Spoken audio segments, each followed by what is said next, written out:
एक शहर में श्री और श्रीमती शर्मा अपने इकलौते बेटे अर्नव के साथ रहते थे।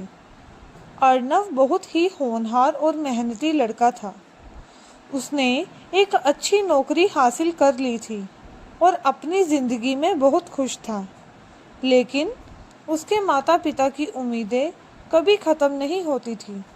हर शाम जब अर्नव ऑफिस से वापस आता तो उसके माता पिता का पहला सवाल होता था, अर्नव, शर्मा जी के बेटे ने तो नई गाड़ी ले ली है, तुमने अभी तक क्यों नहीं ली? या हमारे पड़ोसी की बेटी ने तो अपना घर खरीद लिया है, तुम कब खरीदोगे? अर्नव बस मुस्कुराकर उनकी बातें सुन लेता था। वह जानता था कि उसके माता पिता उसे प्यार करते हैं, लेकिन उन्हें ये नहीं पता था कि उनके हर सवाल से अर्नव पर कितना बोझ पड़ता है।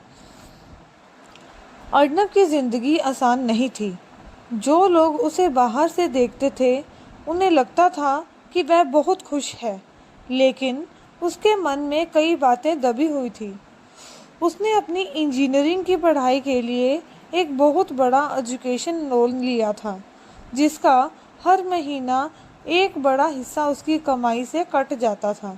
वह चाहता था कि उसके माता पिता को ये बात पता ना चले, ताकि वह परेशान ना हो। इससे भी बढ़कर उसकी एक छोटी बहन थी, आस्था, जो दूसरे शहर में पढ़ रही थी। अर्नव ने अपने माता पिता को बिना बताए अपनी बहन की पूरी कॉलेज की फीस और हॉस्टल का खर्चा उठा रखा था। वह हर महीने चुपके से अपनी बहन को पैसे भेजता था, ताकि उसके माता पिता पर कोई बोझ ना पड़े। अर्नव को लगता था कि वह अपने परिवार के लिए सब कुछ कर रहा है, लेकिन जब उसके माता पिता उसे दूसरों से तुलना करते तो उसे बहुत दुख होता था। उसे लगता था कि उसने अपनी पूरी ज़िंदगी उनकी खुशी के लिए लगा दी, लेकिन फिर भी वह उनके लिए नाकाफ़ी था। एक दिन शर्मा जी के घर उनकी एक दोस्त आई थी। वह अर्नव के सामने ही कहने लगी, अरे शर्मा जी, आपका बेटा तो कुछ करता ही नहीं है। आजकल के बच्चे तो 25 की उम्र में सब कुछ कर लेते हैं। ये सुनकर श्रीमती शर्मा ने अर्नव से कहा, देखो अर्नव, तुमने हमारे लिए कुछ नहीं किया। हमने तुम्हें पाल पोस कर बड़ा किया और तुम हमारे लिए कुछ नहीं कर रहे। क्या तुम हमारे सपनों को पूरा नहीं कर सकते? ये सुनकर अर्नव का सब्र टूट गया। उसकी आंखों में आंसू आ गए। वह अपने कमरे में चला गया और रोने लगा। उसे ऐसा लगा जैसे वह एक अदालत में खड़ा है, जहां हर कोई उसे जज कर रहा है और वह हमेशा दोषी साबित हो रहा है। कुछ देर बाद उसके माता पिता उसके कमरे में गए। उन्होंने अर्नव को रोता देखा और तो वह हैरान रह गए। श्रीमती शर्मा ने पूछा, क्या हुआ बेटा, तुम क्यों रो रहे हो? अर्नव ने अपनी आवाज़ में दर्द भरकर कहा, आप सब मुझे पूछते हैं कि मैंने क्या किया, क्या नहीं किया, लेकिन आप मुझसे ये क्यों नहीं पूछते कि मैंने क्या सहा? क्या आपको पता है कि मेरे ऊपर कितना बोझ है? अर्नव ने रोते हुए कहा, मैंने एजुकेशन लोन लिया है, जिसका हर महीने लाखों का EMI भरता हूँ। मैंने अपनी बहन की पूरी फीस और उसका खर्चा उठा रखा है, ताकि आप पर कोई बोझ ना पड़े। मैंने अपनी कमाई का एक एक रुपया आप लोगों की खुशी के लिए खर्च किया है, लेकिन फिर भी मैं नाकाफ़ी हूँ। मैं बहुत अकेला महसूस करता हूँ। मुझे लगता है कि मैं आपकी उम्मीदों पर खरा नहीं उतर पाऊँगा।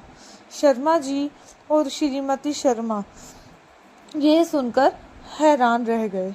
उन्हें विश्वास नहीं हुआ कि उनका बेटा चुपचाप कितना सब कुछ कर रहा था। उन्हें एहसास हुआ कि उन्होंने अपने बेटे को बिना वजह परेशान किया था। श्रीमती शर्मा ने अर्नव को गले लगा लिया और रोने लगी। उन्होंने कहा, हमें माफ़ कर दो बेटा, हमें नहीं पता था कि तुम इतना सब कुछ कर रहे हो।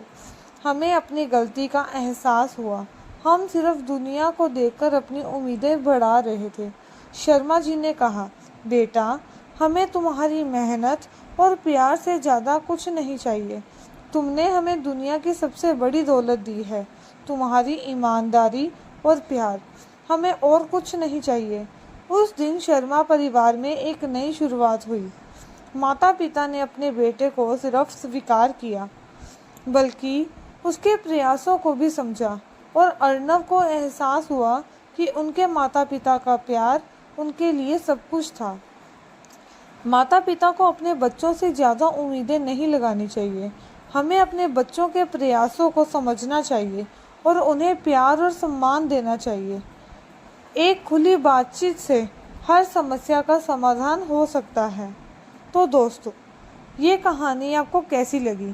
क्या आप भी मानते हैं कि कुछ लोगों के लिए इज्जत पैसों से ज़्यादा अहमियत रखती है? अपनी राय हमें कमेंट सेक्शन में ज़रूर बताना। अगर आपको ये कहानी पसंद आई हो तो इसे लाइक करें, अपने दोस्तों और परिवार के साथ शेयर करें और हमारे चैनल को सब्सक्राइब करना बिल्कुल ना भूलें। हम आपके लिए ऐसी ही और भी प्रेरणादायक और दिल छू लेने वाली कहानियाँ लाते रहेंगे। आपके प्यार और समर्थन के लिए धन्यवाद।